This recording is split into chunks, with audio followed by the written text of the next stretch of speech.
Un cardiologue peut-il créer seul des outils informatiques? Comment construire une application qui m'aide au quotidien? Et est-ce que l'intelligence artificielle pourrait m'aider même si je ne maîtrise pas le codage? C'est l'objet de ce module des essentiels du cercle Cardio-IA de la Société française de cardiologie, un échange entre Thierry Garban, cardiologue à Nantes, secrétaire général du syndicat national des cardiologues, et Benoît Lequeux, cardiologue et praticien hospitalier au CHU de Poitiers. Benoît, création d'applications, on parle de quoi concrètement? Qu'est-ce que c'est qu'une application déjà? En fait, une application, c'est ce qu'on peut voir dans Windows quand on appuie sur Programme. On a une liste de différentes applications, en l'occurrence, dans différents domaines. Donc, c'est qu'on peut voir sur notre PC ou quand on va sur Internet, sur le web, on peut avoir également plein d'applications. Donc, c'est vrai que le champ est très large et c'est l'imagination finalement qui va limiter. Mais on peut très bien imaginer, par exemple, en cardiologie, des logiciels et créer des logiciels pour lire un électrocardiogramme, pour lire des échographies en DICOM, ou créer des logiciels de triage, créer des applications pour faire de la recherche bibliographique. Donc, il y a un champ très très large. Comment se fait-il qu'il y ait justement une accélération pour pouvoir créer ces applications aujourd'hui? Qu'est-ce qui a changé? Alors, l'intelligence artificielle va nous aider dans différents domaines de la création d'une application. Ça peut être le codage. C'est quoi le codage?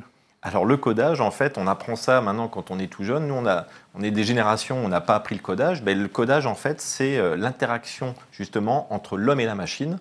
On va créer ce qu'on appelle des lignes de code qui vont par différents algorithmes. C'est de la programmation. C'est de la programmation, exactement. Tout à fait. Est-ce que tu pourrais nous donner un exemple concret de création d'applications?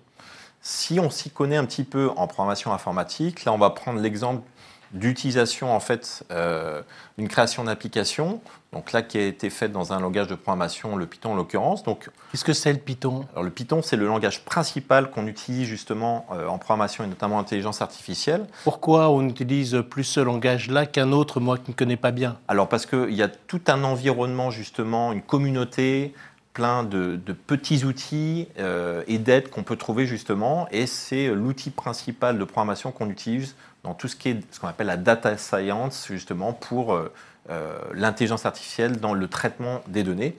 Donc là, on peut voir justement sur cette application l'utilisation de l'intelligence artificielle pour créer du code déjà, mais également la création, en fait, l'utilisation en tout cas de l'intelligence artificielle pour là faire ce qu'on appelle du voice to text, c'est-à-dire la conversion de voix en texte. Et tout ça en local. C'est-à-dire on est branché sur Internet? Là, on n'est pas branché sur Internet. Là, on est directement en local et on utilise une intelligence artificielle justement qui va faire la traduction de la voix au texte et la séparation de voix. Donc là, c'est l'exemple typique de la création d'une application. Mais moi qui ne sais pas coder, est-ce que c'est très compliqué? Comment je fais si je ne sais pas coder? Là, en effet, c'est soit on connaît le codage, soit on n'y connaît rien. Et si on n'y connaît rien, il y a quand même une possibilité de pouvoir créer ces fameuses applications, et notamment ce qu'on appelle le no-code. Donc no-code, ça veut dire quoi? Ça veut dire qu'on ne sait pas programmer. Et donc là, il va y avoir une interaction qu'on va pouvoir avoir, comme on le voit sur cet exemple. Donc là, c'est Lovable, c'est européen, c'est suédois.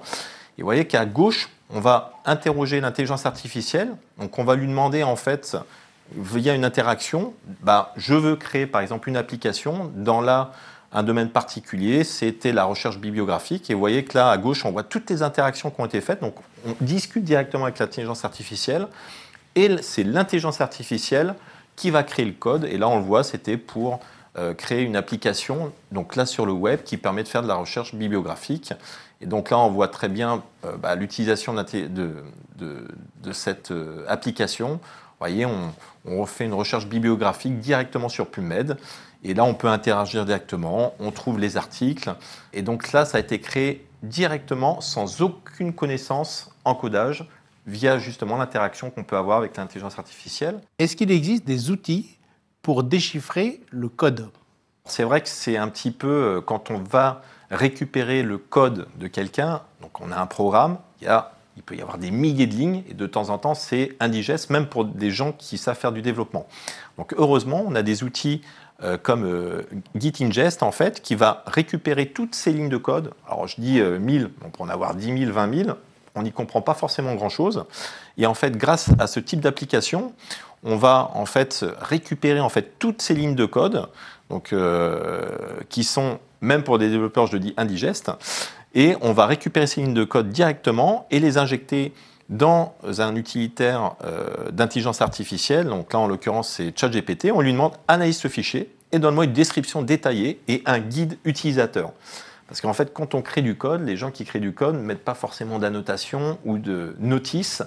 Et bien là, grâce à ce type de logiciel, on voit typiquement la description du projet, les objectifs, les technologies qui ont été utilisées pour développer le projet, les principales fonctionnalités. Donc c'est un outil qui est indispensable pour quelqu'un qui veut aller plus loin que le no-code, puisque le no-code a quand même ses limites, comme on l'a dit. Au bout d'un moment, il va falloir mettre les mains dans le capot de la machine. Et donc si on veut mettre les mains dans le capot de la machine et si on n'a pas de guide utilisateur, ce type d'applicatif est parfait justement. Ça va nous permettre de comprendre l'architecture et de s'autonomiser. Exactement. Et si justement, moi, demain, je veux créer mon application, est-ce qu'il y a des sources d'accès? Est-ce qu'on trouve des morceaux de ce code sur des plateformes particulières? Comment ça se passe? Alors oui, c'est ça, c'est ce qu'on appelle le monde de l'open source. L'open source, c'est open, c'est ouvert, c'est gratuit. Et donc, il y a toute une communauté. Et donc, il y a un site web qui s'appelle GitHub, en fait, qui permet justement de mettre à disposition des lignes de code, des applications gratuites. Par exemple, il y a plein de gens, on va prendre un exemple, la lecture d'un électrocardiogramme, regarder la fréquence cardiaque sur un visage. Et ben, toutes ces lignes sont disponibles gratuitement. Et donc, on peut aller chercher ce code spécifiquement. Donc là, on n'est plus sur du no-code. Là, il faut savoir en effet coder un petit peu, mais sur ceux qui veulent apprendre à coder ou qui savent coder, on a toute une communauté, on n'a pas besoin de réinventer des choses qui existent, et donc on peut aller chercher sur ce site. De manière très concrète, je suis cardiologue, j'ai envie d'apprendre à créer ces applications pour, par exemple, réaliser des tâches au sein de mon cabinet, optimiser mon organisation. Comment est-ce que je peux me former ? Alors, vous avez des sites internet de formation, Udemy, entre autres, c'est français, où vous trouvez des tutoriaux qui sont très bien faits. Donc, il y a un certain nombre d'heures d'apprentissage pour ceux qui veulent se former en fait à la création d'applications et en apprenant le codage.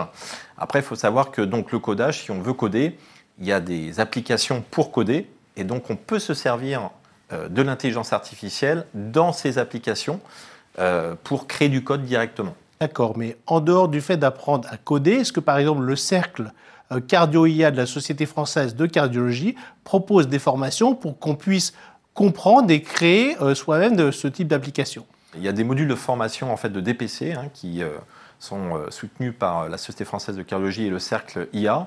Donc, qui contient différents modules, dont un module justement de création d'applications.